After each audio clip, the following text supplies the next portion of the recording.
Radio Télé Fraternité, c'est l'actualité à la vitesse du monde. L'actualité part d'abord du Vatican, constatant que la vie contemporaine est dominée par la rapidité et l'existence des résultats immédiats. Le pape a posé une question essentielle: de quelle manière la résurrection de Jésus éclaire-t-elle cet aspect de notre expérience? À cette interrogation, la foi chrétienne apporte une réponse claire.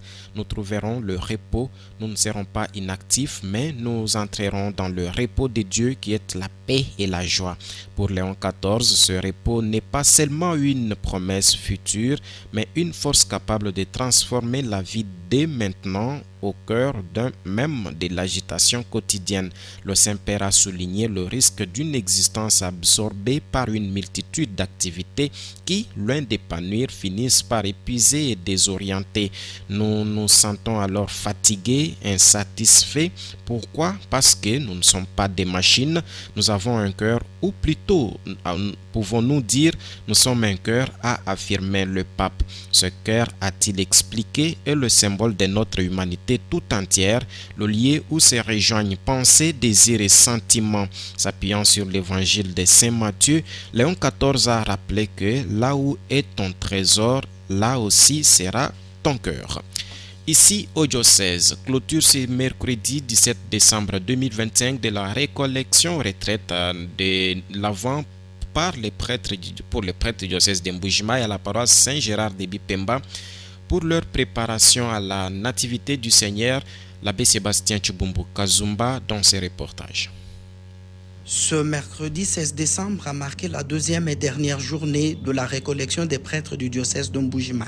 Débuté par la célébration eucharistique présidée par l'ordinaire du lieu, Monseigneur Emmanuel Bernard Kassanda, avec l'homélie du deuxième vicaire général, Monseigneur Jacques Kabengele, qui a souligné le sens théologique de la généalogie du Christ, thème central de l'évangile de ce jour. Cette expression résonne aujourd'hui à la lumière de la généalogie de Jésus.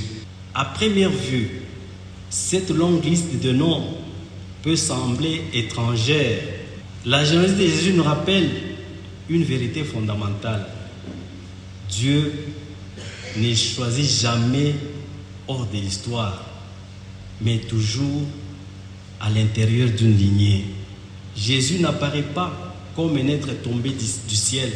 Il est le fils d'Abraham, inscrit dans la promesse.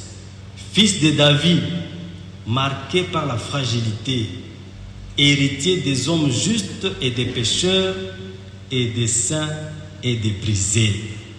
Ainsi, mes chers frères, être choisi comme prêtre ne signifie pas être extrait de son passé, mais être assumé par Dieu avec son histoire, ses limites et ses zones d'ombre. Selon saint Augustin, Dieu ne choisit pas les hommes parce qu'ils sont saints. Il les rend saints parce qu'il les a choisis. Ainsi, lorsque l'Église nous dit « Nous t'avons choisi comme prêtre », elle ne dit pas que tu es parfait, mais Dieu a décidé d'entrer dans ton histoire pour sauver celle des autres. Notons qu'un autre moment de cette journée a été consacré aux différentes communications et directives liées à la pastorale, à la vie et au bon fonctionnement du clergé dans son ensemble. De sa part, l'assistance s'est dite satisfaite par le déroulement de cette préparation à la nativité du Seigneur, tel que le démontrent les propos de l'abbé Gabriel Kabinda, curé de la paroisse Sainte-Marie de Bakwahoui. Voilà, mes impressions sont d'une satisfaction profonde parce que tout s'est passé comme prévu et nous avons assisté à une très belle conférence qui a été tenue hier par le révérend Père Jean-Claude Kankou sur le thème « Nous avons choisi le prêtre ». C'est un thème qui nous a beaucoup aidé à revivre notre identité sacerdotale, à revoir les rites même de notre ordination sacerdotale. Et aujourd'hui, par cette messe célébrée par l'ordinaire du lieu, nous avons mis terme à notre récollection de fin d'année.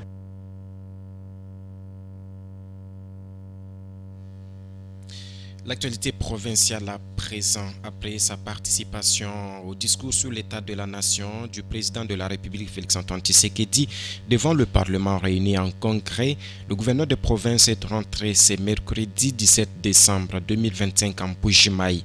Jean-Paul Mbebokapo était accueilli à l'aéroport de Bipemba par les membres du gouvernement provincial et ceux de son cabinet, à leur tête le vice-gouverneur Dr Augustin Kayembe Moulemena.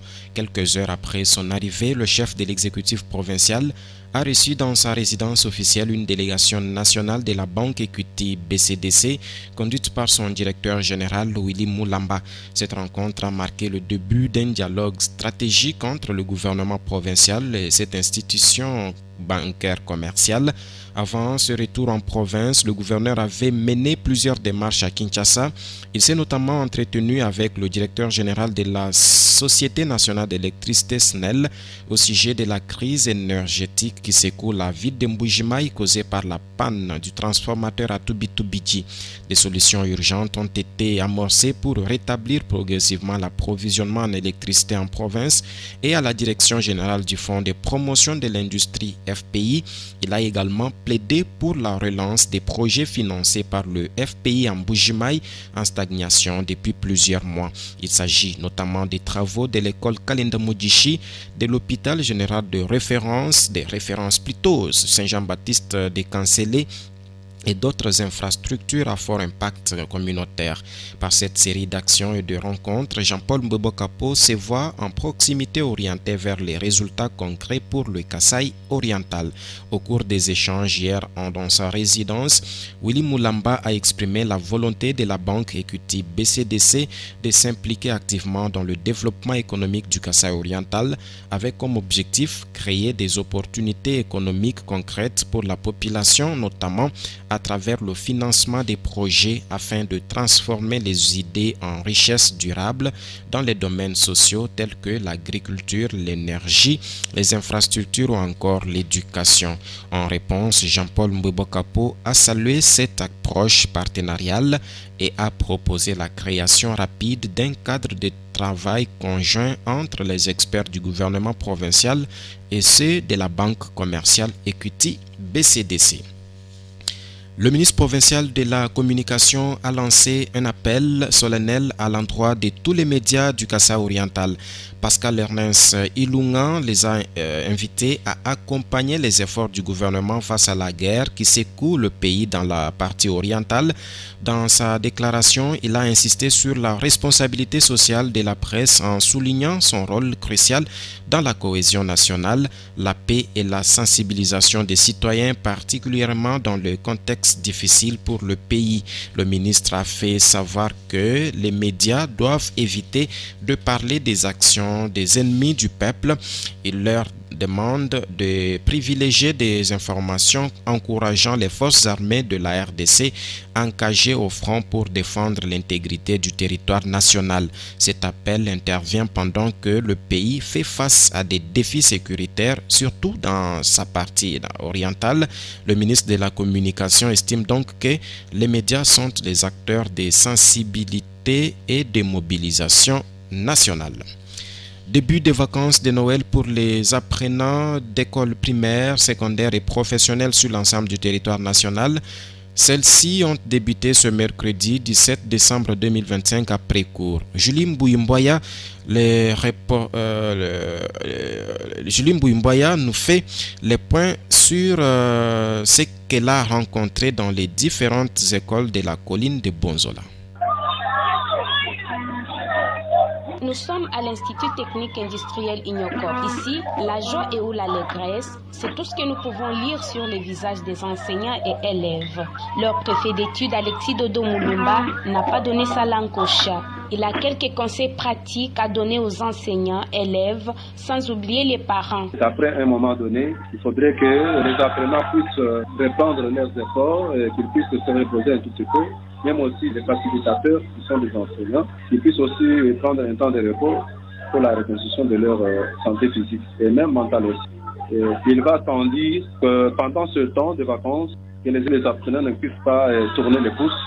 Les parents doivent être regardants. C'est aussi un moment où ils doivent mettre à jour leurs notes parce qu'après les vacances, ce sont des hostilités du premier semestre qui vont devoir commencer de leur retour. Propos corroborés par le préfet de l'Institut professionnel Ipro Makala 2, M. Antoine Madila lui ajoute la dimension des devoirs des parents envers leurs enfants.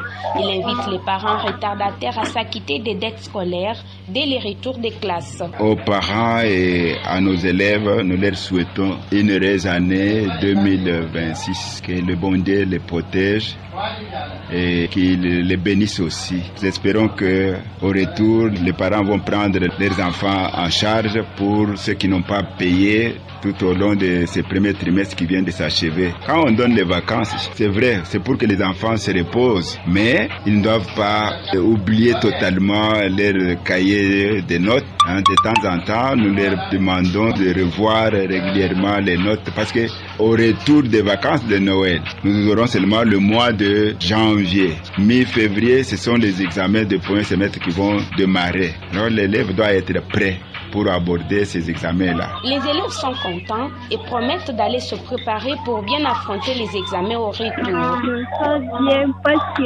je pars à la maison pour des reposer un peu et je vais me reposer quand même pour récupérer le cerveau. Pour qu'on retourne. Chaud. La vacance est bonne. Après la vacance, on va retourner pour les examens. Les portes d'école et instituts seront réouvertes lundi 5 janvier 2026, indique le calendrier. Dans un autre chapitre maintenant, l'Action des nutritionnistes du Congo, ANUCO, a organisé une conférence scientifique ce mercredi 17 décembre 2025 à l'Institut supérieur des techniques médicales ISTEM de Mbujimayi et au lycée Mouajadi. Elle a porté sur l'importance et le rôle du nutritionniste Hortense Pinda. Les étudiants en nutrition de l'ISTEM Mbujimayi et les élèves du lycée Mouajadi ont été sensibilisés ce mercredi 17 décembre 2025 sur l'importance et rôle d'un nutritionniste. Cette conférence scientifique était organisée par l'Action des nutritionnistes du Congo ANICO et l'Observatoire pour le suivi et la gestion de la chaîne alimentaire OSGK. Une conférence qui s'est passée à l'ISTEM Mbujimayi et au lycée Mouajadi en présence de la directrice générale, le professeur Justine Mbeluka-Chala. Pour Dr Désiré Bombile, chef de la délégation, la conférence a porté sur la nutrition, pilier de la santé publique, rôle et responsabilité du nutritionniste dans la communauté congolaise. Il a recommandé aux étudiants de cette branche à se sentir fiers de leur métier. La nutrition reste la mère. Nous avons toujours dit ceci. Celui qui n'a pas élevé le nutritionniste, c'est celui qui ne mange pas. Tout celui qui mange, en commençant par les chefs de l'État, jusqu'au nouveau bébé qui est dans le ventre de sa maman, a besoin de vous. Donc, arrêtez de vous plaindre, arrêtez de planifier, lèvons-nous et défendons notre métier parce que nous sommes au centre de la vie. Avec la nutrition, nous construisons un pays fort. Avec la nutrition, nous construisons un pays équilibré. Au lycée Mouajadi, Madame Chantal Ndala, présidente de ANICO, s'est entretenue avec les élèves sur les mêmes thèmes en démontrant les rôles que joue une nutritionniste dans l'alimentation. La nutrition reste la mère. Nous avons toujours dit ceci. Celui qui n'a pas élevé le nutritionniste, c'est celui qui ne mange pas. Tout celui qui mange, en commençant par les chefs de l'État, jusqu'au nouveau bébé qui est dans le ventre de sa maman, a besoin de vous. Donc, arrêtez de vous plaindre, arrêtez de planifier, lèvons-nous et défendons notre métier parce que nous sommes au centre de la vie.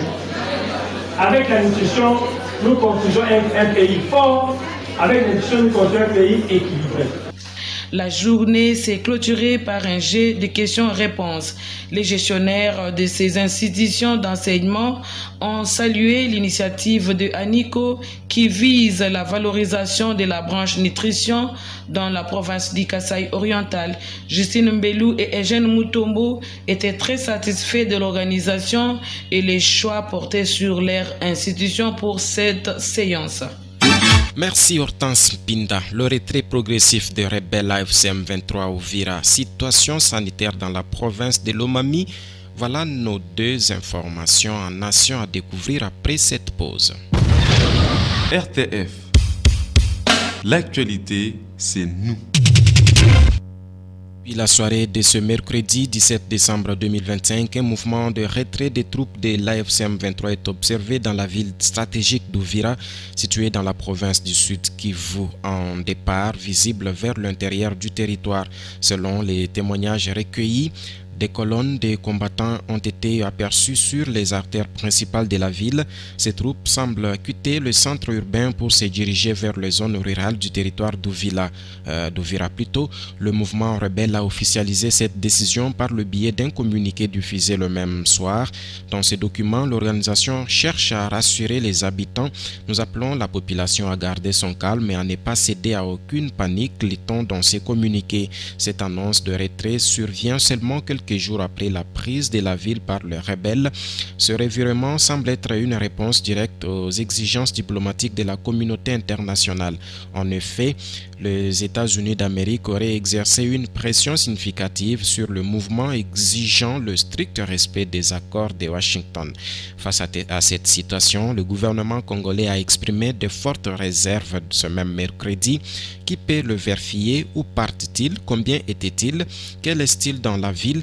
A interrogé le porte-parole du gouvernement Patrick Mouyaya dans un message publié sur le réseau social X, évoquant notamment le risque de militaires déguisés en civil et appelant à la vigilance. Patrick Mouyaya a mis en cause le caractère unilatéral de cette annonce et déclaré que Kinshasa attendait le retrait effectif des troupes rwandaises de toutes les parties occupées du territoire sans accorder le crédit immédiat à la démarche du mouvement.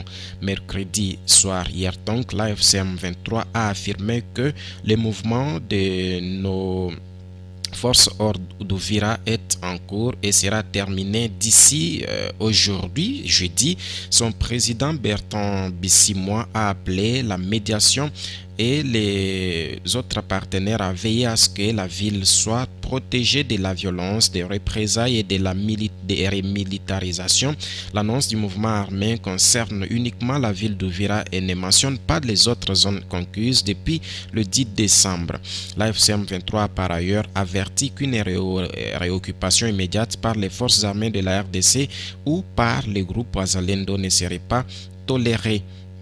Sur le plan diplomatique, le secrétaire d'État adjoint américain Christopher Lando a rencontré lundi à Washington la ministre congolaise des Affaires étrangères Thérèse Kaikwamba Wagner pour évoquer les violences dans l'est de la RDC dans le contexte de l'avancée récente du M23 soutenue par les forces rwandaises selon les autorités américaines.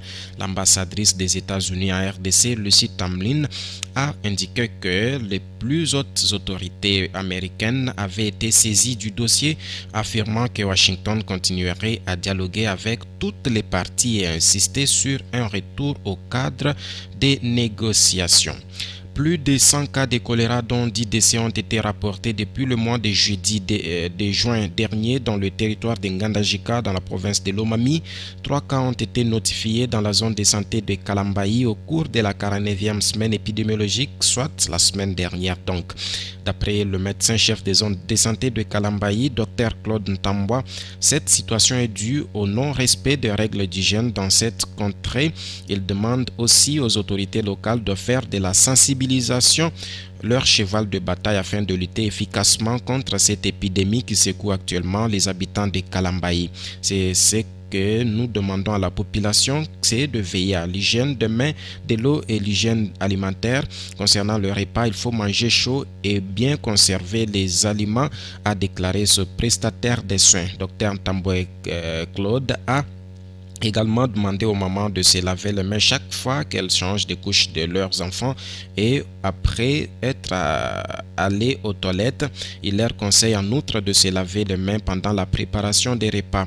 Le médecin chef des zones de santé de Kalambaye sollicite l'aide des autorités pour renforcer la sensibilisation et même pour obliger les ménages à disposer des latrines hygiéniques.